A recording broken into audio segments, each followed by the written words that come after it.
الحمد لله رب العالمين والصلاة والسلام على رسوله الأمين وعلى آله وصحبه أجمعين ومن تبعهم بإحسان إلى يوم الدين أما بعد فأعوذ بالله من الشيطان الرجيم بسم الله الرحمن الرحيم ومن يطع الله ورسوله يدخله جنات تجري من تحتها الأنهار خالدين فيها وذلك الفوز العظيم ومن يعص الله ورسوله ويتعد حدوده يدخله نارا خالدا فيها وله عذاب مهين. وعن انس بن مالك رضي الله تعالى عنه قال قال رسول الله صلى الله عليه وسلم لا يؤمن احدكم حتى اكون احب اليه من والده وولده والناس اجمعین. رواہ الامام مسلم فی صحیح.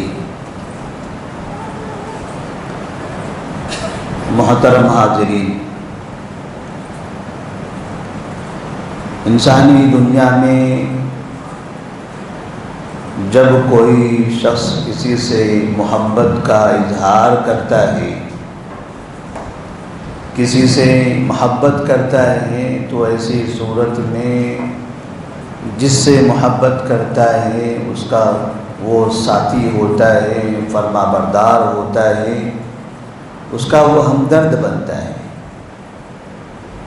کوئی بھی انسان کسی انسان سے محبت کرنے لگے تو اپنے محبوب کے لیے اس کے دل میں ہمدردی پیدا ہوتی ہے. اس کی مصیبت میں، اس کی خوشی میں وہ اس کا ساتھ دیتا ہے. اور یہ انسان کے تجربات میں آنے والی چیزیں ہیں. کچھ انسان ایسے بھی ہوتے ہیں جو محبت کے اظہار کے لیے الفاظ کا استعمال کرتے ہیں، لیکن جب حقیقی محبت کا امتحان ہوتا ہے تو وہاں وہ دور بھاگتے ہوئے نظر آتے ہیں. کبھی محبت میں سامنے والے سے کہتے ہیں کہ ہم آپ کے لیے اپنی جان قربان کرنے کے لیے تیار ہیں، آپ کہو تو ہم دل چیر کے آپ کے سامنے رکھ دیں، آپ کہو تو آسمان سے تارے توڑ کر لے کر آ جائیں، آپ کہو تو ساری جائیداد آپ کے نام پر ہم کر دیں. لیکن جب وہ کہتا ہے کہ ہمارے والد صاحب بیمار ہیں، ہاسپٹل کے لیے 1000 روپے کی ضرورت ہے، تو جواب آتا ہے کاش کہ آپ نے کل کہا ہوتا، کل ہی میرے پاس پیسے تھے وہ ختم ہو گئے، کل آپ نے بولنا تھا، آج میرے پاس نہیں ہیں، تھوڑی سی دیر ہو گئی آپ سے. اور پھر اس کے کہنے کے بعد وہ جیسے غائب ہوتا ہے، پھر سمجھ ہی میں نہیں آتا کہ وہ تارے توڑ کر لانے والا، وہ جائیدادیں ان کے نام پر کرنے والا، وہ دل چیر کر دینے والا، یہ تھوڑے سے چھوٹے امتحان میں ناکام کیسے ہو گیا. بھلا اگر اسے یقینی محبت ہوتی اور اس کے جیب میں وہ پیسہ نہ ہوتا تو بھی وہ کہیں نہ کہیں سے انتظام کر کے اس کے حوالے کر دیتا. کیونکہ محبت جو ضرور ہے، محبت ہے تو آدمی کرتا ہے. اگر باپ کو اپنے بیٹے سے محبت ہے، بیٹا پریشان ہے اور باپ کے پاس پیسہ نہ ہو، بیٹا ہاسپٹل میں موجود ہے، تو باپ ادھر ادھر بھٹکتا رہتا ہے، اس دوست کے پاس، اس دوست کے پاس، اس رشتہ دار کے پاس، وہ رشتہ دار کے پاس. ڈاکٹر سے کہتا ہے کہ میرے بیٹے کا خیال کرو. اچھا علاج کرو، پیسہ جتنا لگے گا میں حاضر کرنے کے لیے تیار ہوں، جبکہ اس کے جیب میں 1 روپیہ بھی نہیں ہے، لیکن وہ ہزاروں اور لاکھوں روپیہ دینے کا وعدہ کرتا ہے۔ اور پھر یہ دل، جس دل کے اندر محبت ہے، وہ دل اسے ادھر سے ادھر، ادھر سے ادھر بھٹکاتے رہتا ہے، اور اس دل کے پیچھے وہ کہیں نہ کہیں سے اس کی اتباع کرتے ہوئے برابر وہ پیسوں کا انتظام کر دیتا ہے۔ یہ انسانی زندگی میں تجرباتی چیزیں، یہ انسان اس پر عمل کر بھی رہا ہے، اور ایسا ہمارے معاشرے میں ہوتا بھی ہے۔ اور بعض محبتیں ایسی ہوتی ہیں کہ انسان محبت میں حد سے تجاوز کر جاتا ہے، اور حد سے تجاوز میں کبھی سامنے والے کو ختم کر بیٹھتا ہے، یا کبھی اپنے آپ کو ختم کر دیتا ہے۔ اتنی محبت کہ اس نے پنکھے سے خود کو لٹکا کر ختم کر دیا۔ فنا سے اتنی محبت تھی کہ اس نے کنویں میں یا تالاب میں کود کر اپنی جان دے دی۔ کیوں جان دی؟ کہ وہ فنا سے محبت کرتا تھا۔ محبت میں وہ جان دے دیتا ہے، محبت میں اپنے آپ کو برباد کر دیتا ہے، یا محبت میں سامنے والے کو ختم کر دیتا ہے، یا محبت کرنے والے دونوں کسی کنویں میں جا کر کود جاتے ہیں۔ اس کو کہتے ہیں محبت میں غلو، حد سے تجاوز کرنا۔ محبت ایک محترم نام ہے۔ محبت یہ اعتماد والا شبد ہے کہ اس سے دو انسانوں کے درمیان احترام، مودت اور رحمت اور اعتماد پیدا ہوتا ہے۔ اور اللہ تبارک و تعالیٰ نے تمام بندوں سے کہا ہے کہ اللہ سے محبت کرو، تمام بندوں سے کہا ہے کہ اللہ سے محبت کرو۔ قل ان کنتم تحبون اللہ فاتبعونی۔ اور محبت کیسے ہوگی اللہ تبارک و تعالیٰ سے؟ میں کہتا ہوں مجھے اللہ سے محبت ہے، آپ کہتے ہیں آپ کو اللہ سے محبت ہے، وہ کہتا ہے کہ اسے اللہ سے محبت ہے، لیکن یہ محبتیں کہیں ایسی ہیں کہ ہم آپ کے لیے تارے توڑ لائیں گے، آپ کے لیے زمین نام پہ کر دیں گے، آپ کے لیے دل چیر کر دے دیں گے، لیکن جیسے ہی 1000 روپیہ دینے کی باری آتی بھاگ جائیں گے۔ اللہ سے محبت بھی لوگ ایسا کرتے ہیں کہ میں اللہ سے محبت کرتا ہوں، نعرہ لگانا ہو چلیے ہم نعرہ لگانے میں پہلی صف میں کھڑے ہوتے ہیں، کہیں مظاہرے کرنا ہو چلے ہم پہلی صف میں آتے ہیں، کہیں لوگوں کے سامنے بتانا ہو کہ ہم محبت کرتے ہیں چلیے ہم وہاں پہنچ جاتے ہیں۔ لیکن اس سے کہا جائے اٹھیے فجر کی نماز پڑھیے تو کہتے ہیں نہیں۔ رات میں نیند دیر سے آتی ہے، کمپنی میں کام بہت ہوتا ہے، دکان چلتی ہے، گراہک دیر تک رہتا ہے، تھک جاتے ہیں، صبح فجر کی نماز نہیں پڑھ سکتے۔ تکبیر کرنا کہنا ہو، نعرے لگانا ہو تو بولیے، برابر ہم چوراہے پہ کھڑے ہوں گے، چار مینار کے مینار پہ جا کے نعرے تکبیر لگائیں گے، لیکن گھر میں سے اٹھ کر مسجد توحید میں جا کر فجر کی نماز پڑھنا ہو کہ یہ نہیں ہو سکتا ہے ہم سے، کیونکہ نیند نہیں ہوتی ہے، کیونکہ ہم دیر سے سوئیں گے، دیر تک آرام کریں گے، تبھی تو 10 بجے ہم آفس جا سکیں گے، ورنہ 4:30 بجے اٹھ کے ہم مسجد چلے گئے، نماز پڑھتے پڑھتے 1 گھنٹہ 1.5 گھنٹہ چلا جائے گا، آفس میں ہمیں نیند آئے گی، تجارت ہم نہیں کر سکیں گے، کمپنی کا کام نہیں کر سکیں گے۔ ہمیں محبت ہے اللہ سے، بہت محبت ہے، ہم دل سے اللہ کو مانتے ہیں۔ نعرے کہاں لگانا ہے بولیے ہم سب سے پہلے رہیں گے۔ اس کو کہتے ہیں جھوٹی محبت، دھوکے والی محبت، کہ آدمی کسی سے اس طرح کا اظہار کرے، اور انسان بھی اس کو جھوٹی محبت کہتا ہے۔ جب ایک آدمی سامنے والے سے کہتا ہے کہ آپ کے لیے میں جان دینے تیار ہوں، لیکن جیسے ہی تھوڑی سی مدد مانگتے بھاگ جاتا ہے، جو جان دینے تیار ہے وہ تھوڑی مدد کے لیے بھرا غازی کیوں نہیں ہوا، تو آدمی سمجھ جاتا ہے کہ یہ زبانی جھوٹا انسان ہے، جھوٹی محبت کا دعویٰ کر رہا ہے۔ تو ایک انسان بھی جھوٹی محبت کا اظہار کرنے والوں سے نفرت کرتا ہے۔ انسان اپنے آپ کو ایسے دھوکے باز لوگوں سے دور رکھتے ہیں جو بظاہر جھوٹی محبت کا اظہار کرتے ہیں، یہ ایسے جملے یا ایسے الفاظ کہتے کہ نہیں، یہ ایسے الفاظ استعمال کر کے ہمیں گمراہ مت کرو، حق بولو، سچ بولو، اچھی بولو، صحیح بولو، یہ اس طرح کی چکنی چپڑی باتیں ہمارے سامنے نہ کرو۔ سچے انسان سے ہم محبت کرتے ہیں، ہمیں سچا انسان چاہیے۔ آپ جتنی محبت کرتے ہو اتنا ہی بولو، حد سے زیادہ جملے استعمال مت کرو، یہ جملے بازیاں ہمیں دھوکے میں ڈال دیں گی۔ یہی چیز مسلمانوں میں پائی جاتی ہے۔ جب مسلمانوں سے اللہ سے محبت کی بات کی جاتی ہے، نبی سے محبت کی بات کی جاتی ہے، تب تو محبت کی بات کرنا ہو، محبت کا ترانہ پڑھنا ہو، محبت کے گانے گانے ہو، محبت کے نعرے لگانے ہو، محبت کے لیے روڈ پر نکلنا ہو، محبت کے لیے کچھ بائیکاٹ کرنا ہو، محبت کے لیے کچھ ایسے مظاہرے کرنے ہو، محبت کے لیے سرکار کے سامنے جانا ہو، ہم 24 گھنٹے تیار ہیں۔ لیکن جب محبت کے لیے نماز پڑھنا ہو، محبت کے لیے اپنے مال کی زکوٰۃ دینی ہو، محبت کے لیے سچ بولنا ہو، محبت کے لیے ایمانداری کا مظاہرہ کرنا ہو، محبت کے لیے حلال روزی کا استعمال کرنا ہو، تو کہتے نہیں، یہ نہیں ہوتا ہے۔ حلال کھائیں گے تو بھوکے مر جائیں گے۔ جب تک حرام ہمارے پیٹ میں جاتا نہیں ہے، نیند نہیں آتی ہے، اور جب نیند آ جاتی ہے تو فجر میں نہیں اٹھ پاتے ہیں، ظہر نہیں پڑھ سکتے ہم، اثر کیسے پڑیں گے جبکہ گراہک بہت زیادہ ہے، کمپنی میں اتنا کام ہوتا ہے۔ یہ ہے محبت۔ ہم روڈوں پہ نکلنے کو محبت کہتے ہیں، عمل کو محبت نہیں کہتے۔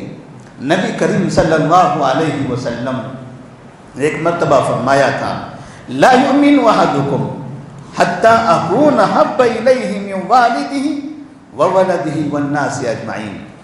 تم میں سے کوئی شخص مومن اس وقت تک نہیں ہو سکتا جب تک کہ میں اس کے نزدیک اس کے والد، اس کی اولاد اور تمام لوگوں سے زیادہ محبوب نہ ہو جاؤں، تمام لوگوں سے زیادہ محبوب نہ ہو جاؤں۔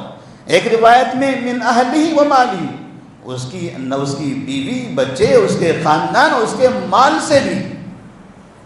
اب نبی سے محبت کا مطلب کیا ہے؟ اللہ سے محبت کا مطلب کیا ہے؟ اللہ تبارک و تعالیٰ نے تو اپنے خود سے محبت کا مطلب بتا دیا، قل ان کنتم تحبون اللہ فاتبعونی۔ اے محمد صلی اللہ علیہ وسلم، آپ ان لوگوں سے کہہ دیجئے، آپ ان مسلمانوں سے کہہ دیجئے، ان انسانوں سے کہہ دیجئے، اگر تمہارے اندر تھوڑی بھی اللہ سے محبت ہے، فاتبعونی، چلو محبت کا اظہار کرو، نبی کی سنت کی پیروی کرو، میری اتباع کرو، نبی کی پیروی کرو۔ اگر تمہارے اندر اللہ سے محبت ہے تو نبی کی پیروی کر کے دکھا دو، پھر ہم سمجھ جائیں گے کہ آپ اللہ سے محبت کرتے ہو یا نہیں کرتے ہو۔ مطلب یہ ہوا اللہ سے محبت یہ نعروں میں نہیں ہے، یہ تماشوں میں نہیں ہے، نبی کی سنت کی پیروی کرنے میں ہے۔ اور نبی سے محبت، ان المحب لمن يحب مطیع، کسی نے کہا ہے کہ محبت کرنے والا جس سے محبت کرتا ہے اس کا فرما بردار ہوتا ہے۔ نبی کریم صلی اللہ علیہ وسلم سے محبت کا مطلب کیا ہے؟ بھی یہ موسم چل رہا ہے محبتوں کے اظہار کا، بازاروں پہ، چوراہوں پہ، روڈوں میں، گلیوں میں، صبح ہو، دوپہر ہو، رات ہو، اور خاص طور پر محبت کے نعرے گائے جاتے ہیں تاریکی میں، اندھیرے میں، جب سارا علاقہ سویا ہوا ہوتا ہے، معاشرے میں لوگ آرام کر رہے ہوتے ہیں، تب یہ محبت کے نعرے لگانے والے بازاروں میں آتے ہیں، یا اور نبی سے محبت کے نعرے گاتے ہیں، چیخو پکار کرتے ہیں، چلا کر بولتے ہیں، یا رسول اللہ ہم تم سے محبت کرنے والے ہیں۔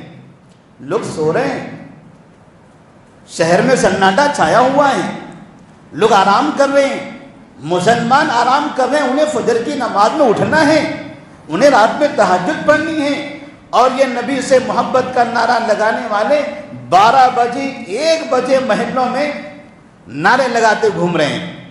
کیا ہم نبی سے محبت کرتے ہیں؟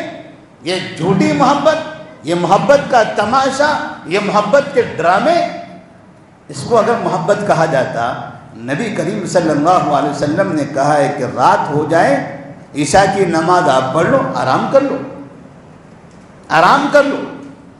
اس طرح کی محبت کا اظہار آپ کو کرنا ہے، آپ کو واقعی محبت کرنے کا اظہار کرنا ہے، آپ چلیے رات میں جلدی سو جائیے، آج کے دن تہجد میں اٹھیے، اپنے گھروں میں نماز پڑھ لیجیے، فجر کی نماز میں اٹھیے، اور تمام مساجد میں جہاں جہاں آپ رہتے ہیں مسجد میں فجر کی نماز پڑھیے، ظہر کی نماز کا اہتمام کیجیے، اور کم سے کم آج یہ طے کر لیجئے کہ ماہ ربیع الاول ہے، نبی کی پیدائش کا یہ مہینہ ہے، اس مہینے میں ہم ایک لقمہ بھی حرام کا نہیں کھائیں گے۔ اگر محبت میں یہ عمل کرنا ہو تو ہم کہیں گے بہت اچھی بات ہے، ہم کہیں گے بہت اچھی بات ہے، ورنہ یہ جو محبت کے ڈرامے ہیں ہم روزانہ اخبار میں پڑھتے رہتے ہیں، روزانہ اخبار میں پڑھتے ہیں، فلاں نے فلاں سے محبت کا اظہار ایسے کر دیا، فلاں نے دل چیر کر فلاں کو بتا دیا۔ یہ محبت، یہ جھوٹی محبتوں سے ہم تنگ آ گئے ہیں، ایسے محبتوں سے سارے انسان پریشان ہیں، یہ دھوکے بازی محبتوں سے سارے انسان پریشان ہیں، مسلمان ہی نہیں کافر بھی پریشان ہیں دھوکے باز محبتوں سے۔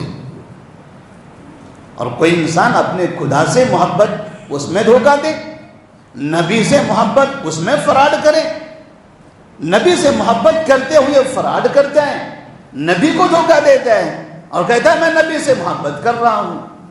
محبت کا مطلب ہوتا ہے ان کی اطاعت، اللہ سے محبت کا مطلب اللہ کی فرما برداری، نبی کی فرما برداری۔ وَمَن يُطِعِ اللَّهَ وَرَسُولَهُ يُدْخِلْهُ جَنَّاتٍ تَجْرِي مِن تَحْتِهَا الْأَنْهَارُ خَالِدِينَ فِيهَا وَذَلِكَ الْفَوْزُ الْعَظِيمُ، وَذَلِكَ الْفَوْزُ الْعَظِيمُ، سب سے بڑی کامیابی، بہترین کامیابی ہے یہ۔ کیا ہے وہ کامیابی؟ اللہ اور اس کے رسول کی اطاعت، اللہ اور اس کے رسول کی اطاعت بڑی کامیابی ہے۔ اللہ نے یہاں صرف محبت کا ذکر نہیں کیا بلکہ اطاعت کا ذکر کیا ہے، اور جو اطاعت کرے گا وہ محبت ضرور کرے گا، لیکن جو محبت کرتا ہے ضروری نہیں کہ وہ اطاعت بھی کرے، کیونکہ محبتوں میں جھوٹ بھی بہت ہوتا ہے، محبتوں میں فراڈ بہت ہوتا ہے۔ محبتوں میں اگر اطاعت کر کے دکھا دو تب ہم کہیں کہ واقعی آپ کی محبت صحیح محبت ہے، آپ کو اللہ سے محبت ہے۔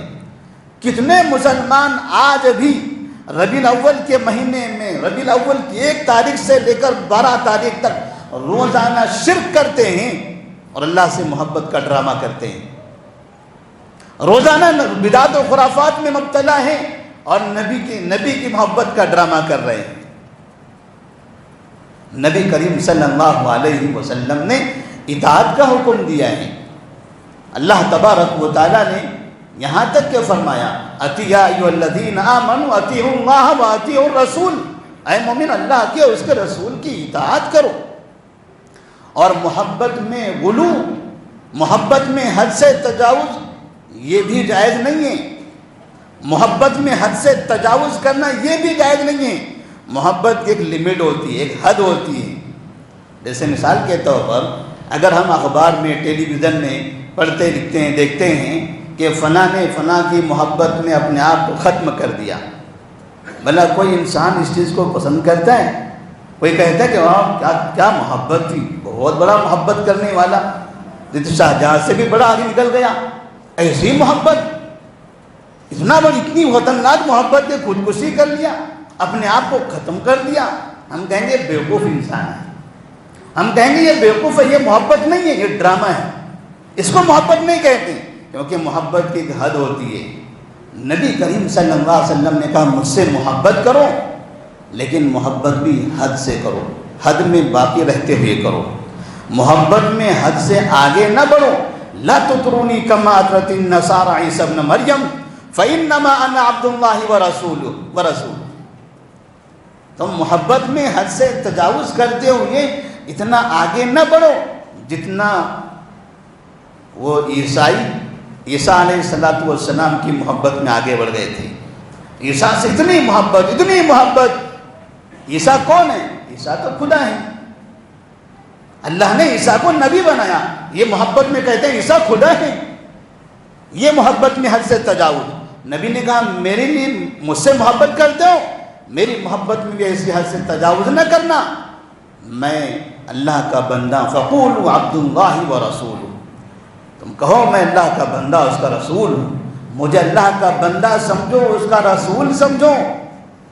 لیکن مسلمان جو محبت کے نعرے بازاروں میں رات 12 بجے کے بعد لگاتے ہیں، ان کو دیکھیے، یہ 12 بجے کے بعد محبت کے نعرے لگانے والے، یہ جھوٹے محبت کرنے والے، یہ نبی کو خدا بنا کر پیش کرنے لگتے ہیں، نبی کو ساری کائنات کا مدبر سمجھنے لگتے ہیں، نبی کو حاضر و ناظر ماننے لگتے ہیں۔ اور ابھی تو وہ کرسیاں بھی لگنے والی ہیں کہ جہاں کرسی رکھی ہوگی، لوگوں سے پوچھا جائے کرسی کیوں رکھی ہے، اس کرسی کے اطراف میں تو لوگ بیٹھے ہوئے ہیں، کوئی اس کرسی پر آگے بیٹھتا کیوں نہیں ہے؟ اور اس کرسی کے سامنے کوئی لڑکیاں کھڑی ہوتی ہیں، وہ ناچتی ہیں، اور ادھر محبت کا گانا چلتا ہے، اس کے پیچھے نبی سے محبت کا گانا چلتا ہے، مسلمان بیٹیوں کو نچوایا جاتا ہے۔ اور یہ علماء کہتے ہیں یہ جو خالی کرسی ہے، یہاں ہمارے پیارے پیغمبر آ کے بیٹھنے والے ہیں، یہاں ہمارے پیارے پیغمبر آ کے بیٹھنے والے ہیں۔ خود کا باپ اس کو اگر بٹھایا ہوتا تو شرم آتی کہ ایسے ناچنے گانے والوں کی محفل میں باپ کو ایک بڑی کرسی پر بٹھا کر رکھا ہوا ہے، بے شرمی کی حد ہو جاتی ہے۔ کوئی اپنے محلے کے بزرگ کو بٹھائے تو اس کے سامنے ایسی گندی حرکتیں کرنے سے شرماتا ہے۔ لیکن یہ 12 بجے کے بعد 12 ربیع الاول کو محبت کے نعرے لگانے والے لڑکیوں کو نچواتے ہیں، گانے گاتے ہیں، میوزک بجاتے ہیں، اور ایک کرسی خالی رکھتے ہیں اور کہتے ہیں کہ یہاں میرے پیغمبر آنے والے ہیں، یہ میرے نبی کی مجلس ہے، نبی گانا دیکھیں گے، نبی سنیں گے، ناچ گانوں کا تماشا دیکھیں گے، اور میرے نبی خوش ہوں گے۔ یہ ہے مسلمان۔ مسلمان اس کو محبت کہتے ہیں، اور اسی محبت کا اظہار یہ ربیع الاول میں ہونے والا ہے، یہ ہو رہا ہے۔ نبی نے فرمایا کہ لا تطرونی کما اطرت النصارى عیسی ابن مریم، تمہارے پاس تو عیسیٰ بن مریم کی مثال ہے نا، پھر کیوں تم میرے ساتھ ویسی حرکتیں کر رہے ہو؟ جو بنو اسرائیل نے جو حرکتیں کی ہیں وہ حرکتیں تم میرے ساتھ نہ کرنا، بنو اسرائیل نے جو حرکتیں کی ہیں تم میرے ساتھ وہ حرکتیں نہ کرنا۔ نبی صلی اللہ علیہ وسلم نے باقاعدہ مسلمانوں کو تنبیہ کر دی، یہاں تک کہ زندگی کے آخری ایام میں لوگوں سے کہا تھا لعنت اللہ علی الیہود والنصارى اتخذوا قبور انبیائہم مساجدا الا فلا تتخذوا قبری مسجدا۔ اللہ کی لعنت ہو یہود و نصارہ پر۔ کیوں لعنت ہو یا رسول اللہ؟ اس لیے کہ انہوں نے اپنے نبی موسیٰ، ابراہیم، اسماعیل، اسحاق، یعقوب، یوسف، شعیب، یہ انبیاء جو گزرے ہیں ان کے علاقے میں ان انبیاء کی درگاہیں بنائی، قبریں بنائی۔ آج سے 1400 سال پہلے نبی صلی اللہ علیہ وسلم نے کہا تھا، اور اس سے پہلے ملک شام، فلسطین کا جو علاقہ ہے، وہ علاقے میں اس زمانے میں انبیاء کی قبریں بڑی بڑی بنی ہوئی تھی، اور آج بھی موجود ہے۔ اس زمانے سے لے کر آج تک بھی وہ نبیوں کی درگاہیں موجود ہیں، مسلمان ان درگاہوں پر جا کے سجدہ کرتا ہے۔ نبی نے 1400 سال پہلے کہا تھا ان لوگوں پر اللہ کی لعنت ہو جنہوں نے اپنے نبیوں کی قبروں کو سجدہ گاہ بنایا۔ الا فلا تتخذوا قبری مسجدا، لوگوں میری قبر کو سجدہ گاہ نہ بنانا، میری قبر کو سجدہ گاہ نہ بنانا۔ آپ صلی اللہ علیہ وسلم نے اپنی قبر کا ذکر کیا، مطلب اس کا یہ تھا کہ میری قبر کو سجدہ گاہ نہیں بنایا جا سکتا، تو میرے علاوہ کسی اور کی قبر کو سجدہ گاہ کیسے بنایا جا سکتا ہے؟ جن لوگوں نے شعیب علیہ السلام کی، ابراہیم علیہ السلام کی قبر کو سجدہ گاہ بنایا تھا، بھلا وہ جب ملعون رہے تو پھر یہ فنا پیر، فنا بابا، فنا یہ فنا علامہ، ان کی درگاہیں، ان کی قبریں بنا کر بھلا ان کی سجدہ گاہ کیسے بنایا جا سکتا ہے؟ ان کے سامنے کیسے سجدہ کر سکتے ہیں؟ یہاں طواف کیسے کیے جا سکتے ہیں؟ نبی سے محبت کا امتحان یہاں ہوتا ہے، نبی سے محبت کا امتحان یہاں پر ہوتا ہے۔ اس لیے نبی نے فرمایا کہ ان محبت میں غلو نہ کرو، ایاکم والغلو فإنما أهلك من كان قبلكم الغلو في الدين۔ لوگوں سنو، غلو سے اپنے آپ کو بچاؤ، حد سے تجاوز کرنے سے اپنے آپ کو بچاؤ۔ تم سے پہلے جو لوگ برباد اور تباہ ہوئے دین میں غلو کی وجہ سے، دین میں غلو کی وجہ سے۔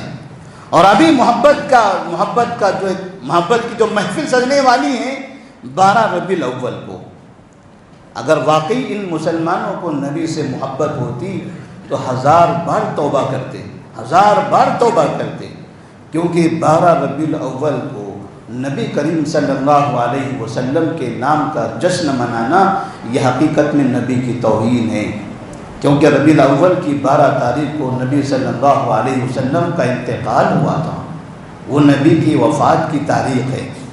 اور پھر یہ جشن منانے کی تاریخ، یہ رسم، یہ بدعت شروع کس نے کیا تھا؟ عبید اللہ بن میمون نامی ایک یہودی ہوا کرتا تھا، اس کی نسل میں فاطمی حکومت دنیا کے اندر وجود میں آئی۔ فاطمی حکومت کا ایک بادشاہ گزرا ہے معز لدین اللہ کے نام سے، جس نے 362 ہجری میں یہ اس طرح کی میلاد کی محفل اس نے شروع کی، اور وہاں سے اس چیز کو اس نے عام کیا۔ اور شروعات کیسی ہوئی؟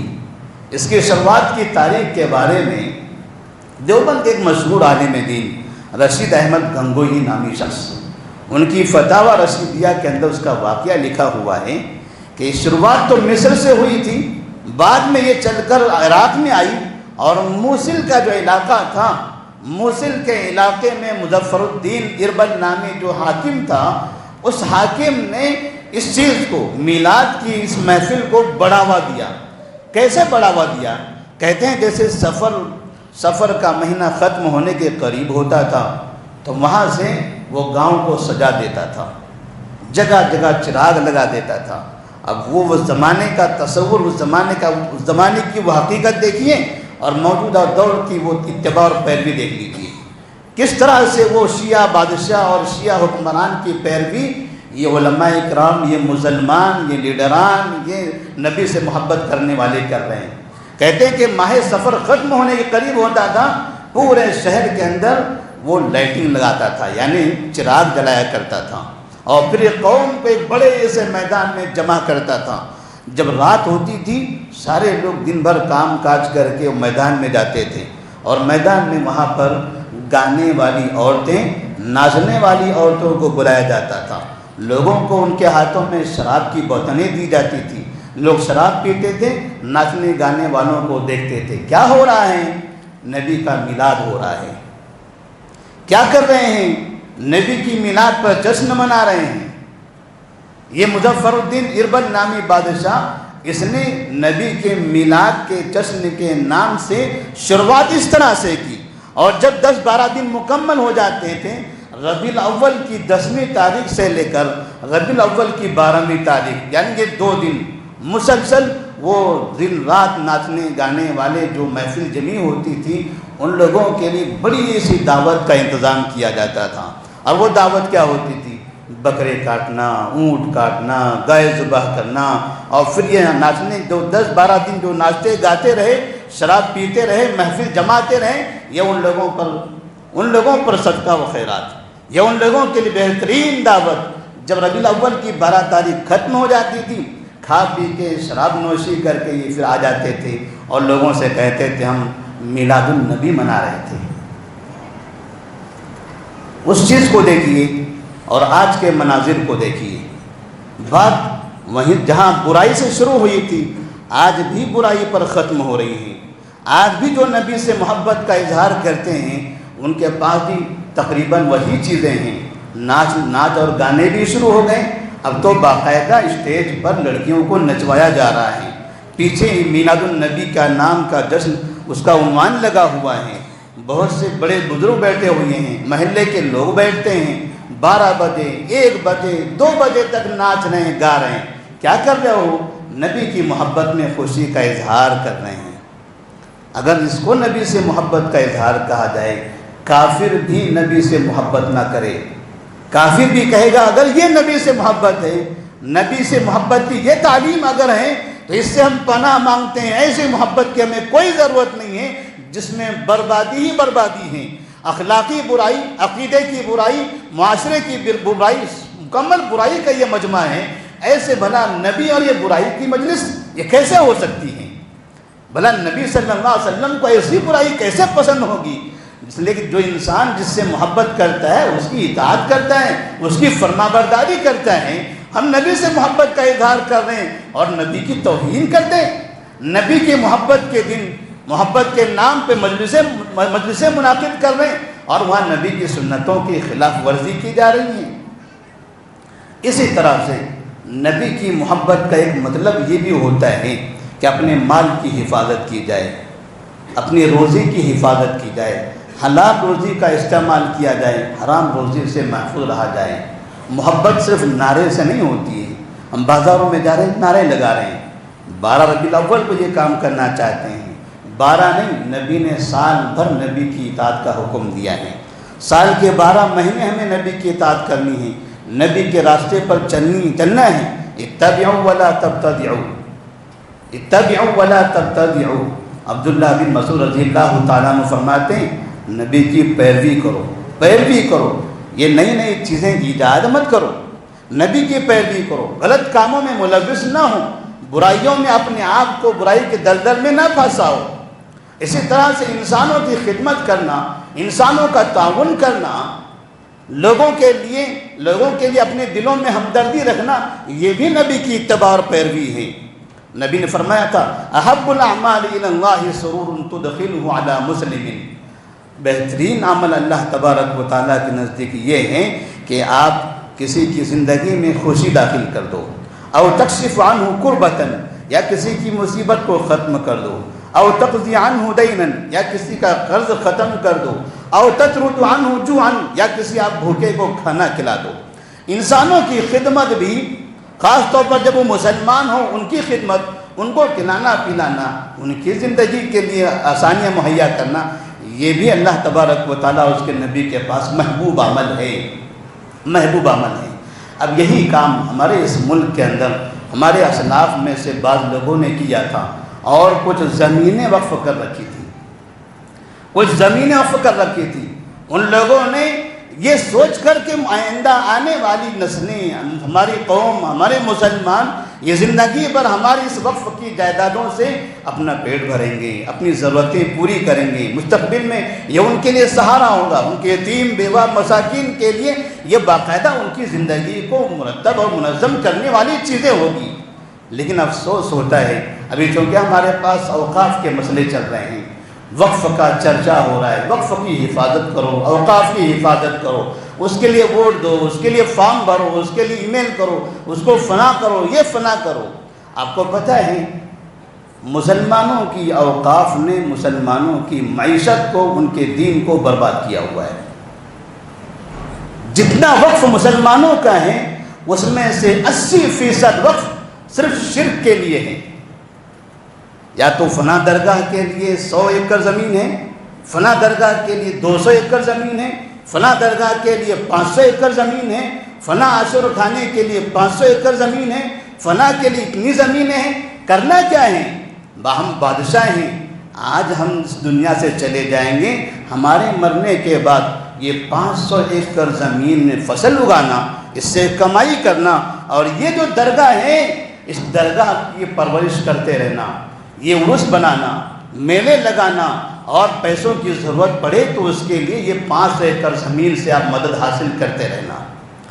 آج آپ دیکھیں مسلمانوں کی اکثر اوقاف درگاہوں کے نظر ہو گئی ہیں، اور ان درگاہوں کی وجہ سے مسلمانوں کی جائیدادیں، ان کا ایمان، ان کا ضمیر لوٹا جا رہا ہے، اور مسلمانوں کا پیسہ جاتا ہے شیعوں کے پاس۔ جتنی درگاہیں آپ کو نظر آئے گی تمام درگاہوں کے بڑے بڑے متولیان، جانشین پورے شیعہ ہیں۔ ملک کی جو سب سے بڑی درگاہ نظر آتی ہے اجمیر میں، اس کے ذمہ داران مکمل شیعہ ہیں۔ مسلمانوں کو بھٹکاتے ہیں، مسلمانوں کو اپنے ان مرنے والے لوگوں کے نام پر اکساتے ہیں۔ آؤ ان سے محبت کا اظہار کرو، ان پر چڑھاوا چڑھاؤ۔ لاکھوں کروڑوں روپیہ سالانہ، کئی ارب روپیہ ایک ایک درگاہ پر خرچ ہو رہا ہے، اور وہ اربوں روپیہ، اربوں کی دولت مسلمانوں کی وہ اوقاف کے نام سے، جن کے پاس سینکڑوں ایکڑ زمینیں ہیں، انہوں نے یا تو اس کو بیچ لیا یا تو اپنی اولاد اور اپنی نسل کے لیے اس کو محفوظ کر لیا۔ سارا لوٹ اور جھوٹ کا کاروبار۔ اوقاف میں مسلمانوں نے جتنا دھوکہ دیا ہوا ہے، جتنا مسلمانوں نے اوقاف کو لوٹا ہے، اللہ کی پناہ۔ مساجد کے اوقاف، مساجد کے لیے بھی مسلمانوں نے، سابقہ مسلمانوں نے زمینیں رکھی ہوئی تھی، مسلمانوں نے مسجد رکھی، مسجد کے اطراف کی جو زمینیں تھیں تاکہ ان زمینوں سے فائدہ اٹھا کر مسجد کو پروان چڑھا جائے۔ امام ہے، خطیب ہے، مدرس ہے، مؤذن ہے، صفائی ہے، ان سب کی یہاں سے مدد ہو۔ مسجد کی 4 دیواری باقی رہ گئی، 4 دیواری کے اطراف میں جو وقف کی زمینیں تھیں وہ غائب ہو گئی۔ کہاں غائب ہو گئی کسی کو نہیں پتہ ہے، بڑے بڑے سائنسداں بھی اس کو آج تک تلاش نہیں کر پائے وہ کہاں ہیں، وہ زمین گئی کدھر، آسمان پہ چلے گئی یا زمین کے اندر زمین چلے گئی، کسی کو نہیں معلوم ہے۔ لیکن وہاں اطراف میں دیکھیے ماشاءاللہ حاجی صاحب رہتے ہیں، فلاں جگہ دیکھیے ہمارے بڑے لوگ رہتے ہیں، یہاں دیکھیے فلاں مصلیان رہتے ہیں، وہاں دیکھیے فلاں علماء رہتے ہیں، بڑے بڑے مسلمان۔ اوقاف کی زمینوں کو جتنا مسلمانوں نے برباد کیا، مسلمان جب یہ آپس میں ایک دوسرے کے ساتھ مل کر برباد کر رہے تھے، غیروں نے دیکھا لوٹنا تو لوٹنا ہے، یہ آپس میں لوٹ رہے ہیں، ہم بھی کیوں نہ لوٹیں۔ تو نتیجہ یہ ہوا کہ پھر بعد میں کچھ سرکاریں بھی بیچ میں آئی، کبھی کانگریس سرکار، کبھی TRS سرکار، تو کبھی BJP سرکار، اور ان لوگوں نے اوقاف کی زمینیں اپنے اپنے دور حکومت میں ہزاروں ایکڑ زمینیں اپنی دور حکومت میں اپنے نام پر کر لیا، اور جن کے ذریعے نام پر کیا وہ کوئی آسمان سے نہیں آئے تھے، وہ اسی زمین پر رہنے والے مسلمان تھے۔ اب حکومت دیکھ رہی ہے کہ سب لوٹ رہے ہیں، نئی حکومت آئی ہے وہ دیکھ رہے ہیں کہ یہ حکومت لے رہی ہے، وہ حکومت لے رہی ہے، وہ حکومت لے رہی ہے، بھلا ہم کیوں نہ لیں، ہمارا بھی تو حصہ ہے چوری میں، اس کو لوٹنے میں ہم بھی حصہ دار بننا چاہتے ہیں۔ نتیجہ یہ نکلا کہ اب باقاعدہ وہ بڑی چوری کرنا چاہتے ہیں، بڑے طریقے سے لوٹنا چاہتے ہیں، اور اس کے لیے پھر انہوں نے مساجد اور مدارس کو بھی ٹارگیٹ بنا دیا۔ بچی کچی جو بلڈنگیں جو عمارتیں ہیں انہوں نے سوچا کہ اس کو بھی ہم اپنے نام پر کر لیتے ہیں۔ بس آج مسلمانوں کی پریشانی یہی ہے، مسلمانوں کی پریشانی یہی ہے کہ ان چوروں کی وجہ سے آج مسجدیں اور مدرسے بھی غیروں کی نظروں میں لگ گئے۔ ایسا محسوس ہوتا ہے کہ اب یہ بھی ان کے ہاتھوں میں چلے جائیں گے، اور اسی لیے بعض علماء یہ تحریک چلا رہے ہیں کہ آئیے میل کیجئے، فنا کیجئے، ووٹ کیجئے۔ کم سے کم ان مسلمانوں کو، ان علماء اکرام کو یہ کہنا تھا کہ جو سال بھر زمین وقف کی لوگوں کے ہاتھوں میں، ان کے خلاف ووٹ دیجئے، ان کے خلاف میل کیجئے، ان سب کو آزاد کیجئے۔ آج جن کے بھی ہاتھوں میں ان سب کو مسلمانوں کے ہاتھوں میں دے دیے، مسلمانوں کی زمین مسلمانوں کے ہاتھوں میں ہونا چاہیے، اور جہاں جہاں مسلمان اوقاف کی زمین پر تجارت بھی کر رہے ہیں، اگر اس دکان کا کرایہ 20,000 ہے، یقین مانیے وہاں رہنے والا مسلمان ماہانہ 200-500 روپے دے رہا ہے۔ کہتے ہیں کہ یہ اوقاف کی زمین ہے، اوقاف کے مالکین، ان کے ذمہ داران وہ 500 پر خوش ہیں، وہ دینے والا سمجھتا ہے کہ وہاں دوں گا 20,000، یہ اوقاف کی زمین ہے، کس کا ہے؟ کوئی اس کا مالک نہیں ہے، 500 میں کام نپٹا لوں گا، میرا اپنا گھر چلتا جائے گا۔ کتنا بڑا فراڈ ہے، کون دھوکہ دے رہا ہے یہ اوقاف والوں کو، کون دھوکہ دے رہا ہے یہ وقف کی زمینوں پر، کون کس کو دھوکہ دے رہا ہے؟ مسلمان کو دھوکہ دے رہا ہے۔ سب ایک دوسرے سے آپ مچولی کھیلے جا رہے ہیں۔ اب جب تیسرا باہر سے اندر آنا چاہتا ہے تو سب سے زیادہ ڈر یہ اوقاف کی زمینوں پر بیٹھے ہوئے لوگوں کو ہے، سب سے زیادہ خوف اوقاف کی زمینوں پر قبضہ کرنے والے لوگوں کو ہے، کیونکہ انہیں پتہ چل گیا کہ اگر حکومت اس کا حساب لینے لگ جائے تو میرے پاس جو 500 ایکڑ ہے وہ چلا جائے گا، اس کے پاس 100 ایکڑ وہ چلا جائے گا، میرا گھر وقف کی زمین پر ہے وہ چلا جائے گا۔ لیکن ہمیں پریشانی اس بات کی ہے کہ وہ لوٹی ہوئی زمینوں کے ساتھ ساتھ وہ مساجد اور مدارس کو بھی اپنے نام کرنا چاہتے ہیں۔ اسی لیے چونکہ ہماری مسجدیں ہمارا سرمایہ ہیں، ہم نے حلال پیسوں کے ذریعے مساجد کو آباد کیا ہوا ہے، ہمارے مدرسے ہمارا سرمایہ ہیں، یہاں ہمارے پاس مساجد مدارس کے لیے اعلان ہوتا ہے، ہم روپیہ 2 روپیہ 100 روپیہ 500 روپیہ 1000 روپیہ 5000 روپیہ اپنی استطاعت سے حلال کمائی سے دیتے ہیں. یہ ہم سب کے خون پسینے سے بنائی ہوئی عمارتیں ہیں. یہ اللہ کے گھر ہیں, اسلام کے قلعے ہیں. ان کی حفاظت ہمیں کرنا ہے, ان کی حفاظت ہمیں کرنا ہے. جو ادھر ادھر بھٹکی ہوئی جگہ ہیں جہاں پر لوگوں نے کھا لیا, ڈکیت اور ڈکاریں لے لی ہیں, ان سے تو ہمارا کوئی تعلق نہیں ہے, کوئی ہمارا سمبند نہیں ہے. وہاں سے 1 روپے کا بھی کسی مسلمان کو فائدہ ہونے والا نہیں ہے. جو غالب ہے وہی غالب رہے گا, جو اس پر مالک ہے وہی مالک رہے گا, اس کی نسلیں کھاتی رہے گی. کل قیامت میں رب کے دربار میں اس کی نسلوں کو اللہ رب العالمین سب کے سامنے کھڑا کرے گا. وہ بادشاہ, وہ لوگ جن لوگوں نے وقف کیا تھا وہ آئیں گے, اور ان کی زمینوں پر قبضے کرنے والے رب کے دربار میں وہ آئیں گے, وہ وہاں پر جواب دیں گے. ایک مرتبہ زینب بنت جحش رضی اللہ تعالی عنہ کہتی ہیں, یا رسول اللہ صلی اللہ علیہ وسلم, انا اہلک وفینا الصالحون, انا اہلک وفینا الصالحون. جب آپ نے بربادی اور ایسے قیامت خیز معاملات کے بارے میں خبر دی تو تعجب کرتے ہوئے کہنے لگی, کیا ہم بھی برباد ہو جائیں گے؟ انا اہلک وفینا الصالحون, انا کہ ہمارے درمیان نیک لوگ بھی ہوں گے؟ آپ نے کہا ہاں نعم, ہاں یہ مصیبت سب پر آئے گی. کب؟ اذا کثر الخبث, جب برائی زیادہ ہوگی, جب فراڈ زیادہ ہوگا, چوریاں زیادہ ہوگی, ڈکیتیاں زیادہ ہوگی, مصیبت سب پر آئے گی. اوقاف کی 90% زمینوں پر ڈکیتی ہوئی تو یہ اوقاف کی مساجد اور مدارس کی بھی پریشانی آ گئی.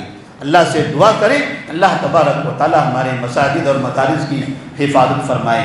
اور وہ لوگ جنہوں نے اوقاف کی زمینوں کا غلط استعمال کیا ہوا ہے, اللہ تبارک و تعالی ان سب کو ہدایت دے. اور وہ لوگ جنہوں نے شرک کے مرکز بنا کر وقف کیا ہوا تھا تاکہ قیامت تک یہ وقف چلتا رہے, اللہ سے دعا کریں کہ اللہ ان لوگوں کو جو ابھی ایسی جگہوں پر موجود ہیں انہیں ہدایت دیں, اور کسی انسان کے مرتے دم تک قیامت تک ان کے لیے عذاب کا سبب نہ بنے. کیونکہ اوقاف پر جو درگاہیں موجود ہیں, یقین مانیے جن لوگوں نے وقف کیا ہوگا آج سے 400 سال پہلے, 500 سال پہلے, 1000 سال پہلے جس بادشاہ نے درگاہ کی زمین وقف کیا, یقین سمجھیے کہ وہ جہنمی ہوگا, اس کی بربادی طے. قیامت تک یہ شرک چلتا رہے گا. کتنے لوگ شرک کرنے والے ہیں؟ اب اندازہ لگائیں ایسی درگاہوں پر شرک کرنے کے لیے روزانہ کتنے مسلمان جاتے ہیں, قیامت تک کتنے مسلمان جاتے رہیں گے. اربوں کھربوں مسلمانوں کے شرک کا جو مسلمان ذمہ دار ہوگا, 60 سال زندگی گزار کر چلا گیا ہوگا, اتنے کھربوں مسلمانوں کو مشرک بنا کر کیا علم ہوگا اس کا, کیا کیسے حساب دے پائے گا وہ. اوقاف کی ایسی زمینیں ختم کرنے کی ضرورت ہے جہاں سے شرک پھیلتا ہے, جہاں سے بے دینی پھیلتی ہے, جہاں کفر پھیلتا ہے, جہاں سے مسلمانوں کو لوٹا جاتا ہے, جہاں سے مسلمانوں کے عقیدے برباد کیے جاتے ہیں. اوقاف کی وہ زمینیں ختم کرنے کی ضرورت ہے, اور ان کے خاتمے کے لیے ہم سب مسلمانوں کو کوشش کرنا چاہیے. اللہ سے دعا ہے کہ اللہ تبارک و تعالیٰ ایسی تمام جگہیں ختم کر دیں جہاں سے مسلمانوں کا ایمان, ان کی دولت خراب ہو رہی ہو. وآخر دعوانا ان الحمد للہ رب العالمین.